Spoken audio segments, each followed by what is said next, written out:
Dear students, आप सबका स्वागत है, वंदन है, अभिनंदन है। तो दोस्तों, आज की वीडियो में हम क्लास 12th केमिस्ट्री में हमारी यूनिट 5 तो चल ही रही है, कोई प्रॉब्लम नहीं है। तो मेरे भाई, हम आज पढ़ेंगे कोलाइडी विलयन का वर्गीकरण। कोलाइडी विलयन का वर्गीकरण, पिछली वीडियो में हमने कोलाइडी विलयन क्या होता है, कैसा होता है, ये सब कुछ कंप्लीट कर लिया। मेरे भाई, आपको सभी वीडियोस चैनल की प्लेलिस्ट में क्रम वाइज मिल जाएंगी, आप जाकर देखो, क्योंकि आपका पूरा पूरा फायदा होने वाला है। क्योंकि मेरे भाई, यहाँ पर 100% रिजल्ट की गारंटी ली जाती है। 100% आपका रिजल्ट बनाकर ही रहेंगे यदि आप हमारे साथ जुड़े हो तो। ठीक है, तो कोलाइडी विलयन के वर्गीकरण की बात करेंगे। तो सबसे पहले दोस्तों, हम कोलाइडी विलयन पे हल्की सी बात करने वाले हैं। और मेरे भाई, वो छोटी सी बात ये है कि आपको मैं सबसे पहले बता दूं, जो कोलाइडी विलयन है, कोलाइडी विलयन ये आपका एक विषमांगी विलयन होता है। कौन सा विलयन होता है? विषमांगी विलयन होता है। ठीक है, ध्यान रखना। अब ये विषमांगी क्या चीज होती है मेरे भाई, आपको बता दूं कि जैसे मान के चलो मेरे भाई, ये पात्र है और यदि इस पात्र में मैं जल ले लूं, क्या ले लूं? जल ले लूं। ठीक है, और इस जल में मैं यहां से थोड़ी सी डाल दूं रेत।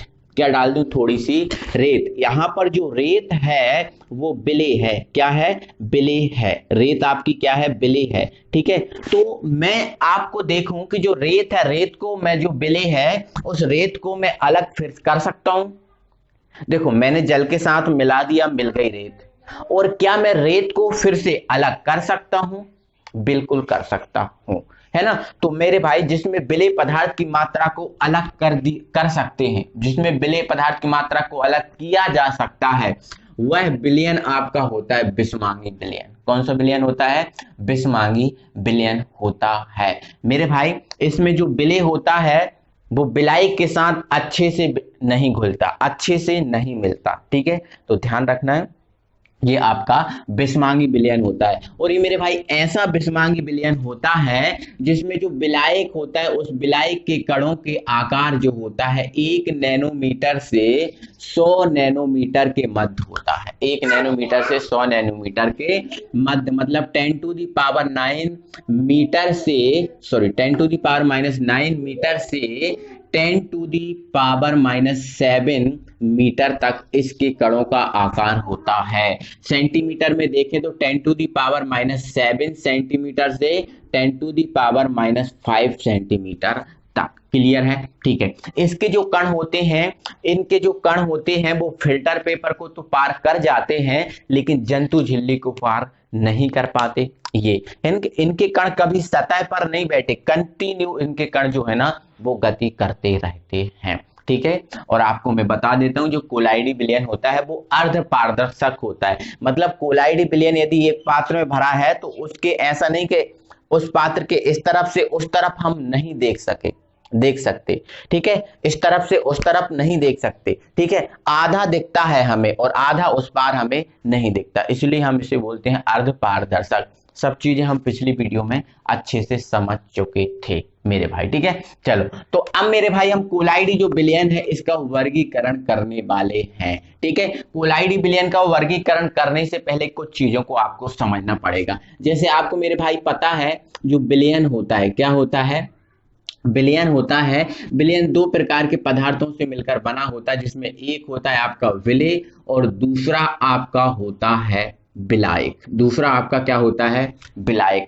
उसी प्रकार मेरे भाई, जो आपका कोलाइडी विलयन होता है, कौन सा विलयन होता है? कोलाइडी विलयन। कोलाइडी विलयन, ये जिस प्रकार से विलयन विलेय और विलायक से मिलकर बना होता है, उसी प्रकार जो आपका कोलाइडी विलयन होता है वो परिक्षिप्त प्रावस्था, ठीक है, एवं परिक्षेपण माध्यम से मिलकर बना होता है। कहने का मतलब सिर्फ इतना है दोस्तों, विलयन में आपका जो कम मात्रा वाला होता है विलेय और अधिक मात्रा वाला क्या होता है? विलायक। ये होता है। उसी प्रकार मेरे भाई जो कोलाइड विलयन होता है, उस कोलाइड विलयन में विलय को बोला जाता है परिक्षिप्त प्रावस्था। ध्यान रखना, कोलाइड जो विलयन होता है उसमें विलय को क्या बोला जाता है? परिक्षिप्त प्रावस्था। एवं जो विलायक होता है इसको बोला जाता है परिक्षेपण माध्यम। बस इतना सा अंतर है। बोलने को आप विलय और विलायक भी बोल सकते हो, कोई प्रॉब्लम नहीं है। वो तो बाद में बता रहा हूं, क्योंकि आपको परिक्षिप्त प्रावस्था कोलाइड विलयन में लिखा आएगा, परिक्षेपण माध्यम आपको कोलाइड विलयन में लिखा आएगा। ठीक है, तो विलय को परिक्षिप्त प्रावस्था और विलायक को परिक्षेपण माध्यम बोला जाता है कोलाइड विलयन में। ठीक है, तो ध्यान रखना, ये एक एक लाइन में इसकी परिभाषा आप लिख सकते हो। ठीक है, कोलाइड विलयन में उपस्थित विलय की मात्रा को परिक्षिप्त प्रावस्था कहा जाता है। दूसरा पॉइंट विलायक के लिए, कोलाइड विलयन में उपस्थित विलायक की मात्रा को परिक्षेपण माध्यम कहा जाता है। क्लियर हुआ? ठीक है, इसके बाद मेरे भाई आप ये समझ लो, अगर कोई एक कोलाइड विलयन है तो कोलाइड विलयन है तो उसमें आपका परिक्षिप्त प्रावस्था और परिक्षेपण माध्यम होना जरूरी है। ठीक है, समझ गए ना? जैसे आपका मेरे भाई ये जो एक पात्र है, ये एक मैंने पात्र बना दिया, इस पात्र में कोलाइड विलयन भरा हुआ है। क्या भरा हुआ है? कोलाइड विलयन इसमें भरा हुआ है। कौन सा विलयन? कोलाइड विलयन।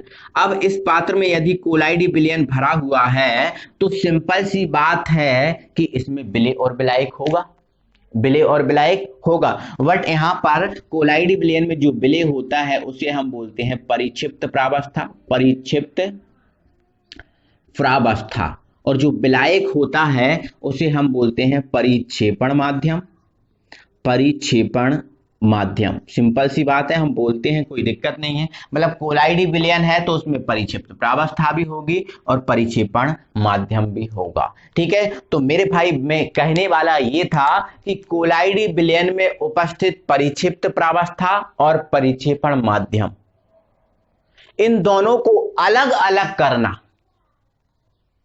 जैसे कोलाइड विलयन है, परिक्षिप्त प्रावस्था और परिक्षेपण माध्यम दोनों अभी मिक्स हैं, दोनों अभी मिले हुए हैं। अब यदि इनको अलग अलग करना है तो अलग अलग जब करने की जो क्रिया होती है वो क्रिया कहलाती है अपक्षेपण। क्या कहलाती है? अपक्षेपण। तो ध्यान रखना मेरे भाई, कोलाइड विलयन में उपस्थित परिक्षिप्त प्रावस्था एवं परिक्षेपण माध्यम को अलग अलग करना अपक्षेपण कहलाता है। That's all clear? ओके, तो इन चीजों को याद रखना। कोलाइड विलयन में विलय को परिक्षिप्त प्रावस्था और विलायक को परिक्षेपण माध्यम बोला जाता है। अब मेरे भाई जो कोलाइड विलयन है, अब हम इसके वर्गीकरण पर पहुंच जाएंगे, कोई प्रॉब्लम नहीं है मेरे भाई। ठीक है, तो मेरे भाई कोलाइड विलयन का वर्गीकरण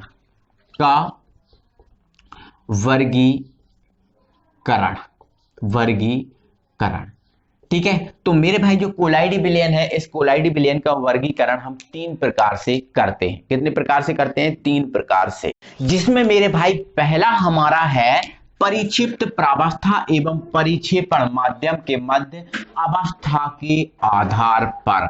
मतलब जो आपका परिक्षिप्त प्रावस्था मतलब क्या होगा? आपका विलय। ठीक है, और ये आपका क्या होगा? विलायक। मतलब विलय और जो विलायक है इसकी अवस्था के आधार पर, अवस्था तो आप जानते ही हो, ठोस द्रव गैस, तो ठोस द्रव गैस के आधार पर विलय और विलायक। ठीक है, तो परिक्षिप्त प्रावस्था एवं परिक्षेपण माध्यम के अवस्था के आधार पर जो कोलाइड विलयन है वो 8 प्रकार के होते हैं। कितने प्रकार के होते हैं? 8 प्रकार के। 8 को हम पढ़ेंगे, पहले आपको मैं बता रहा हूं कि कितने टाइप से वर्गीकृत किया गया है।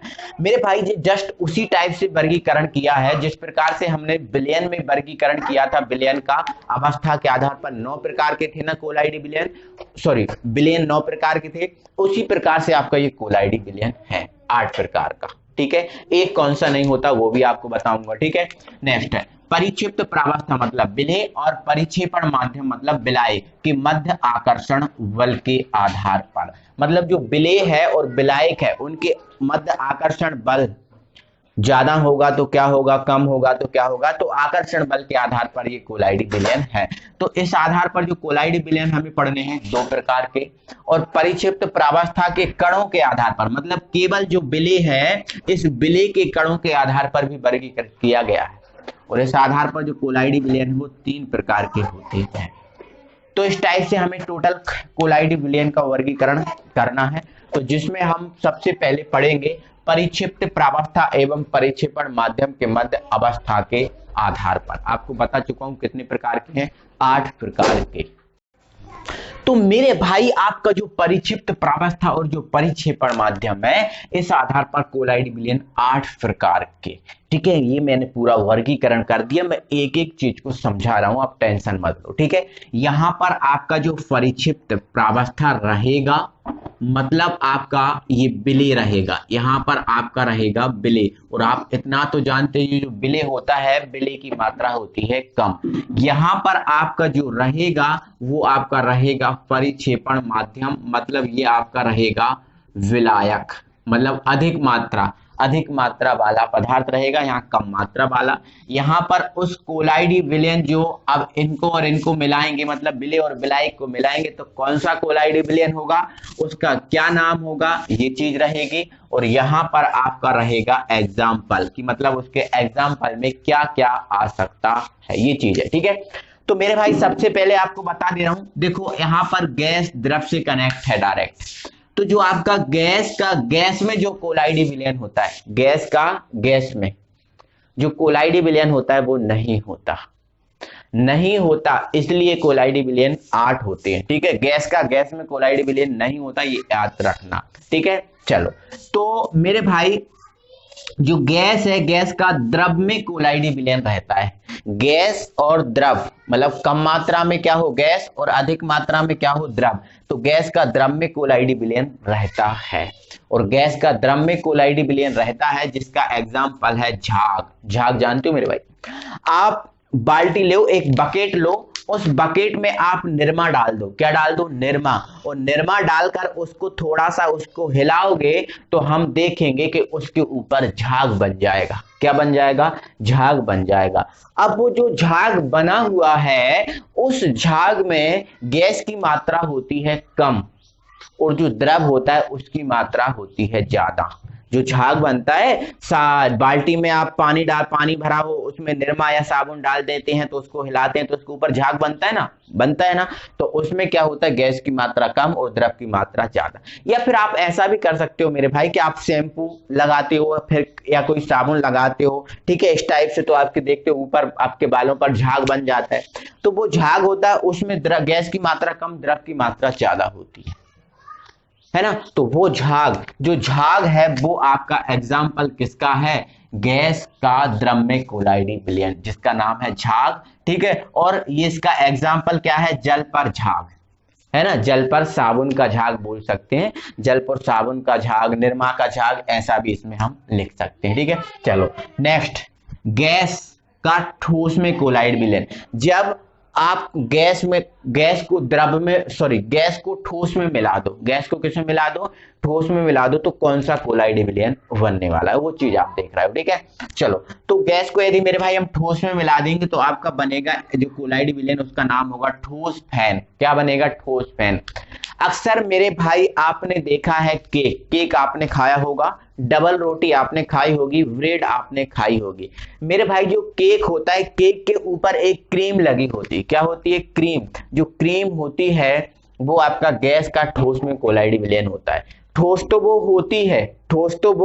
होती है, अगर हम उस केक को बाहर रख दें, खुले में रख दें, तो वो केक है पिघल जाएगा, केक है वो उसके ऊपर जो क्रीम है वो पिघल जाएगी, क्योंकि गैस वो उड़ जाएगी, गैस बाहर निकल जाएगी, तो जो आपका ठोस होगा वो पिघल जाएगा, है ना। अगर उसको फ्रिज में रखा रहने दें तो केक आपका सही रहेगा, कोई प्रॉब्लम इसमें नहीं होगी। तो मेरे भाई जो गैस का ठोस में कोलाइडी विलयन है उसका नाम होता है ठोस फैन, और उसका एग्जाम्पल है केक हुआ, डबल रोटी हुई, है ना, ब्रेड हुआ, ये इसके एग्जाम्पल्स है, ठीक है। चलो नेक्स्ट है द्रव का गैस में। चलो, जब द्रव को गैस में मिला दिया जाए, मतलब द्रव ज्यादा हो और गैस कम हो, ठीक है, तो आपका जो कोलाइडी विलयन है उसका नाम है द्रव। तो देखो द्रव ज्यादा है ना, गैस ज्यादा है, क्या है, गैस ज्यादा है ना मेरे भाई, गैस ज्यादा है, तो मेरे भाई थोड़ा सा यह मिस्टेक हो गया आपका।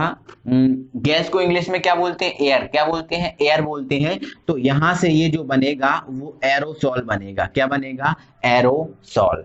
एरोसॉल, क्योंकि गैस की मात्रा ज्यादा है तो द्रव को यदि गैस में मिलाएंगे तो कोलाइडी विलयन का नाम होगा एरोसॉल। अब ये सॉल क्या चीज है? तो सॉल कुछ नहीं है, ये एरो मतलब एयर, एरो मतलब क्या? एयर, एयर मतलब गैस, एयर मतलब क्या? गैस। और सॉल है, सॉल को हम दूसरी भाषा में बोलते हैं कोलाइडी विलयन। सॉल का मतलब क्या है? कोलाइडी विलयन। ये एक इंग्लिश नाम कह सकते हैं, ठीक है।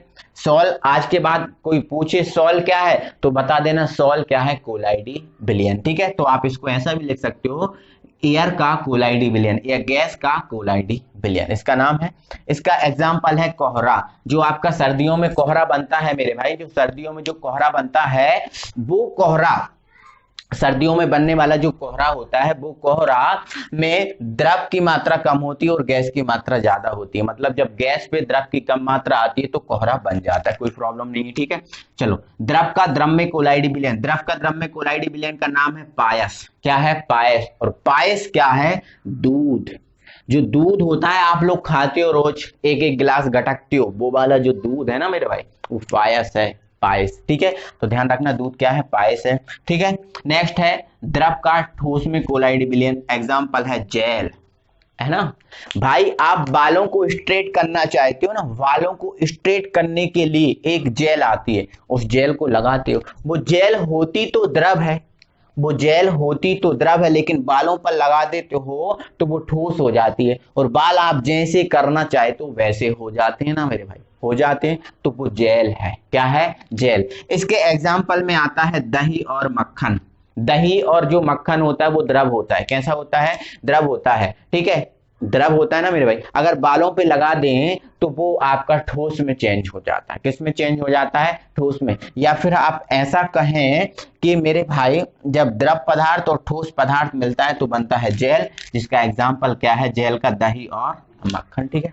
चलो, नेक्स्ट है ठोस का द्रव में, जब ठोस को गैस में मिलाएं तो आपका जो कोलाइडी विलयन बनता है वो भी एरोसॉल, क्योंकि देखो यहाँ गैस तो एरोसॉल, यहाँ भी एरोसॉल। एरो मतलब एयर और सॉल मतलब कोलाइडी विलयन, ठीक है, जिसका एग्जाम्पल क्या है? धुआं, है ना। बिल्कुल सही बात है मेरे भाई। अगर ठोस को हम गैस में मिला दें, ठोस को हम गैस में मिला दें, अगर गैस में कम मात्रा में, हाँ, गैस अधिक मात्रा में है और ठोस कम मात्रा में है, तो मेरे भाई यहाँ धुआं नहीं बनेगा, यहाँ बनेगी धूल। क्या बनेगी? धूल, ठीक है। आप देखते हो बस या कार या ट्रैक्टर या ट्रक तेजी से निकलते हैं तो धूल उड़ती है, और वो धूल होती है तो धूल में क्या होता है, जो नीचे जो छोटे छोटे कण डले रहते हैं, वो बस गाड़ी या कोई भी गाड़ी निकलती है तो वो धूल के कण उठ जाते हैं, और धूल के कण उठते हैं तो वो कहाँ, किस में मिल जाते हैं? हवा में। हवा में मिलते हैं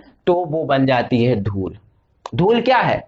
बस ट्रैक्टर निकला तो जो ठोस कण निकले हैं, छोटे छोटे कण डले हैं, वो छोटे छोटे कण हवा के साथ मिल जाएंगे तो क्या बन जाती है? वो धूल बन जाती है। तो यहाँ पर मुझे धूल लिखना है। क्या लिखना है? धूल, ठीक है, जिसमें धूल में ज्यादा मात्रा में गैस और कम मात्रा में ठोस होता है, ठीक है। चलो, नेक्स्ट है ठोस का द्रव में। जब ठोस को हम द्रव में मिलाएंगे तो मेरे भाई वही होता है कि जो लोहा है, आयरन है, उसको घिस दो, 1 विलयन बन जाएगा। सिल्वर को घिसने पर 1 विलयन, जैसे आपको ततैया या बर्रैया या बिच्छू जो होता है वो काट लेता है तो तुरंत का इलाज है, आप लोहा, सिल्वर या गोल्ड को घिसो और जो विलयन बना है उसको जहां भी काटा है वहां पर लगा लो, सही हो जाए, ठीक है।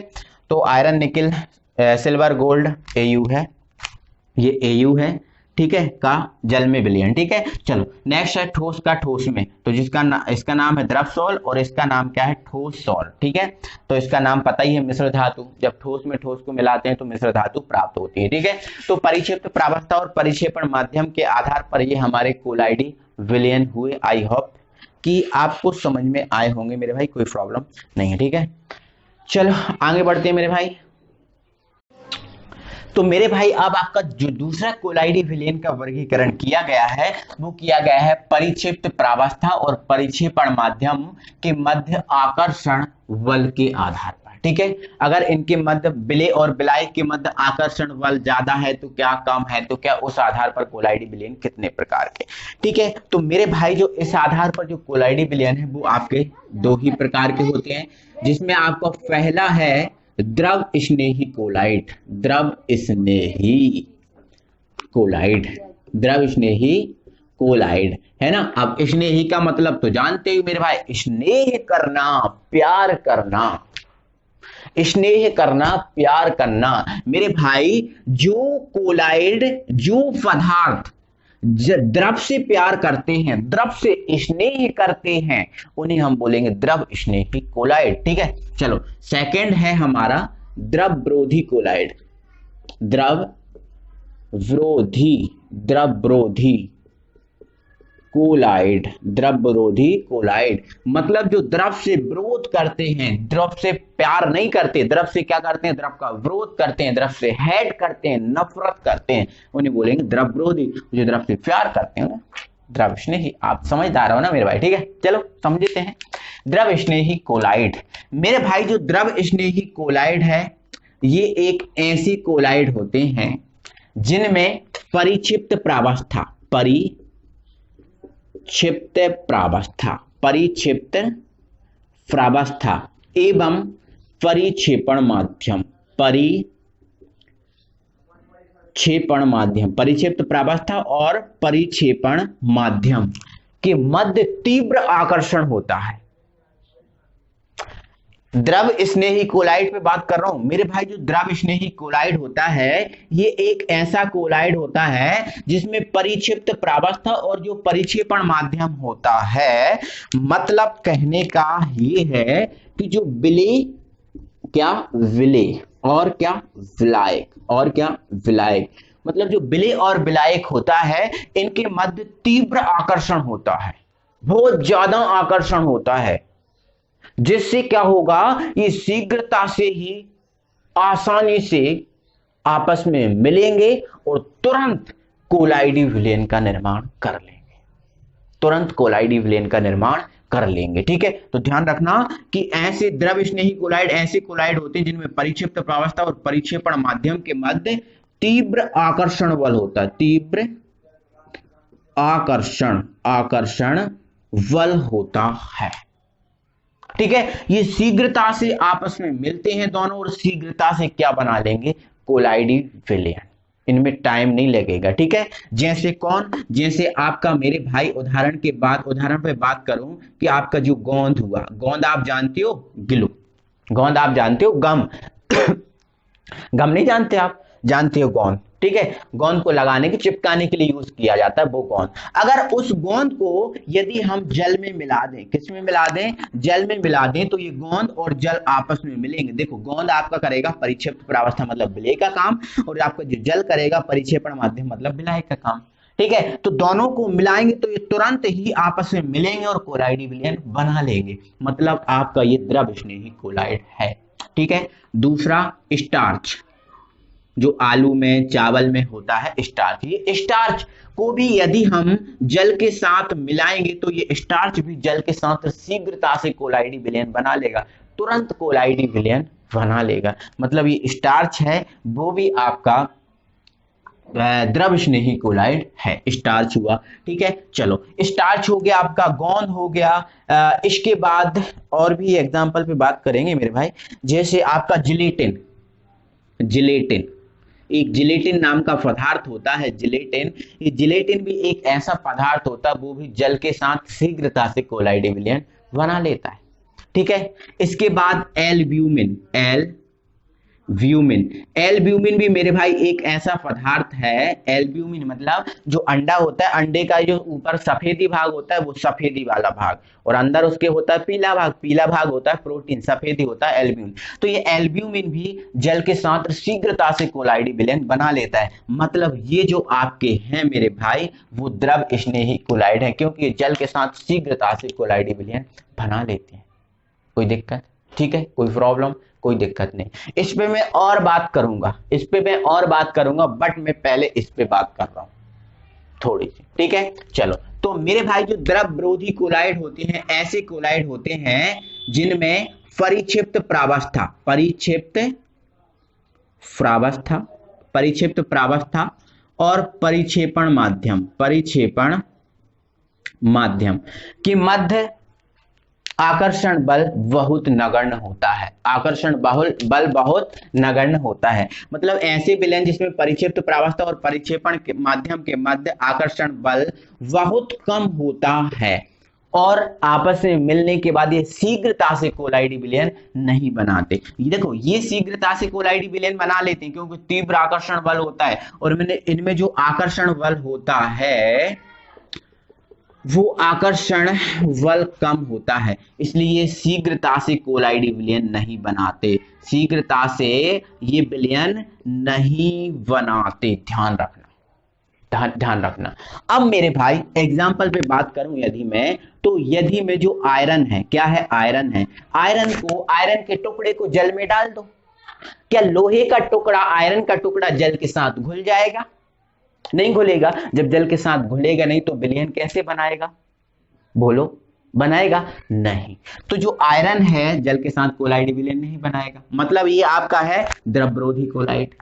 अब यदि आप सिल्वर मतलब चांदी को जल में डाल दो, क्या चांदी जल में घुल जाएगी? नहीं, तो चांदी भी जल के साथ कोलाइड विलयन नहीं बनाएगी। ठीक है। अब आपका गोल्ड है, सोना, उसको डाल दो, बनाएगा? नहीं बनाएगा। कॉपर हुआ, है ना, निकिल हुआ, एक्सेट्रा। मेरे भाई ये जो है द्रवरोधी कोलाइड हैं, ये जल के साथ मिलने पर कोलाइड विलयन नहीं बनाते, तो इन्हें हम बोलते हैं द्रवरोधी कोलाइड। क्लियर है ना मेरे भाई?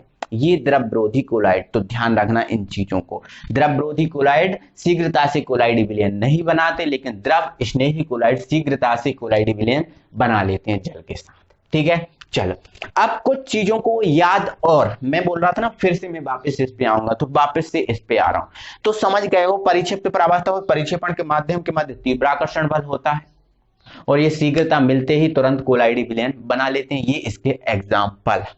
अब मेरे भाई अगला पॉइंट हमारा ये है, आगे इसमें ये चीजों को याद रखना है। क्या मैं इसको हटा सकता हूं? क्या मैं मेरे भाई इनको हटा सकता हूं? चलो इनको मैं केवल थोड़ा सा हटा दे रहा हूं। चलो नीचे देख रहा हूं, एक सेकंड मेरे भाई, थोड़ा सा अगर नीचे दिख रहा है तो समझ जाएंगे। हाँ चलो दिख रहा है, समझ जाएंगे। ठीक है, चलो अब इंपॉर्टेंट मेरे भाई बात ये है कि अगर देखो इनमें परिक्षिप्त प्रावस्था और परिक्षेपण माध्यम मिलेंगे और कोलाइडी विलयन बना लेंगे, तो इस प्रकार का ये जो कोलाइडी विलयन बन गया है, ये कोलाइडी विलयन होता है स्थायी। क्या होता है? स्थायी। अब ये स्थायी क्यों होता है? स्थायी इसलिए होता है मेरे भाई क्योंकि जिसमें एक बार यदि विलेय और विलायक मिलकर कोलाइडी विलयन बना लिया, एक बार विलेय और विलायक ने मिलकर कोलाइडी विलयन बना लिया, तो वो कोलाइडी विलयन का अपक्षेपण नहीं होगा।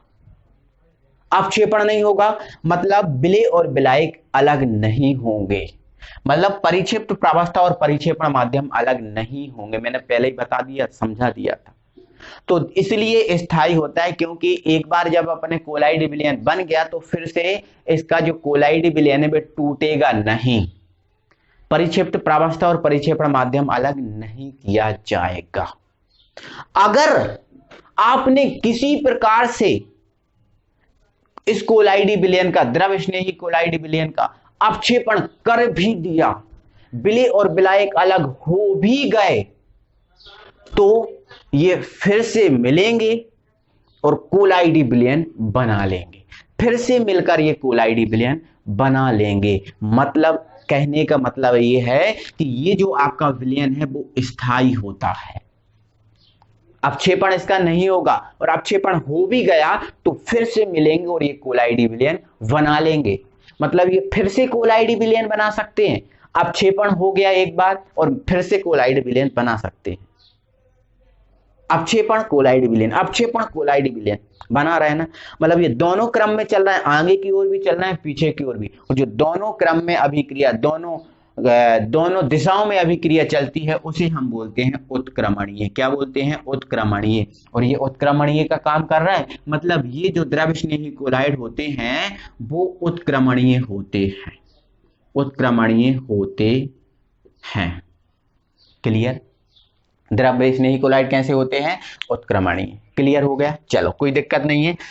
तो अब यदि ये जो आपके कोलाइड, इतना चीज समझ गए हो, अब यदि ये जो आपके कोलाइड हैं, गोंद, स्टार्च, जिलेटिन, एल्ब्यूमिन, ये जो कोलाइड है, यदि ये कोलाइड जल के साथ कोलाइडी विलयन बनाते हैं, किसके साथ कोलाइडी विलयन बनाते हैं? जल। यदि परिक्षेपण माध्यम इनमें क्या है? जल है, तो वो आपका जो कोलाइडी विलयन होगा वो आपका कहलाएगा द्रव स्नेही। अब जल की जगह कौन है? द्रव की जगह कौन है? जल।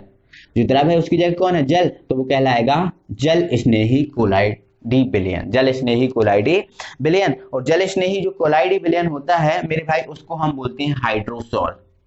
हाइड्रोसॉल, तो ध्यान रखना, जो जल स्नेही कोलाइडी विलयन है उसका नाम क्या है? हाइड्रोसॉल। इतनी चीजों को याद रखोगे, ठीक है। चलो अब इस पे आ जाओ।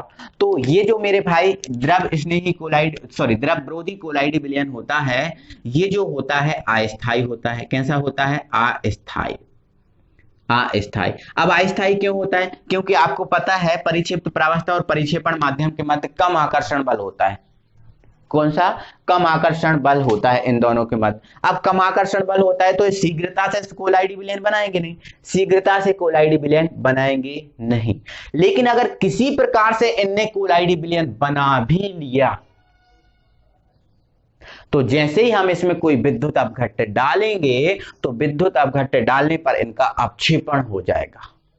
मतलब परिक्षिप्त प्रावस्था और परिक्षेपण माध्यम दोनों अलग, विलेय और विलायक दोनों अलग। तो इस प्रकार से ये अस्थायी होते हैं, कोलाइडी विलयन बनाते नहीं है। अगर बना लिया तो फिर से इनका अपक्षेपण हो जाएगा, इसलिए कैसे होते हैं? अस्थायी। और अस्थायी होने के कारण फिर से कोलाइडी विलयन नहीं बनाते, तो ये अनुत्क्रमणीय भी होते हैं। कैसे होते हैं? अनुत्क्रमणीय। ठीक है, तो इन चीजों को आपको याद रखना है। कितने पॉइंट हमने आपको बता दिए, इतना सब करा दिया है। तो अब आपका होमवर्क ये है कि द्रव स्नेही कोलाइड और द्रव विरोधी कोलाइड दोनों में आपको अंतर करना है।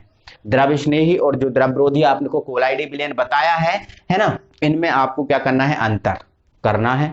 तो जो आप अंतर है वो आप करो, कोई प्रॉब्लम नहीं है, कोई दिक्कत नहीं है। ठीक है, तो इसके बाद हमारा एक प्रकार का जो कोलाइडी विलयन और बचा है।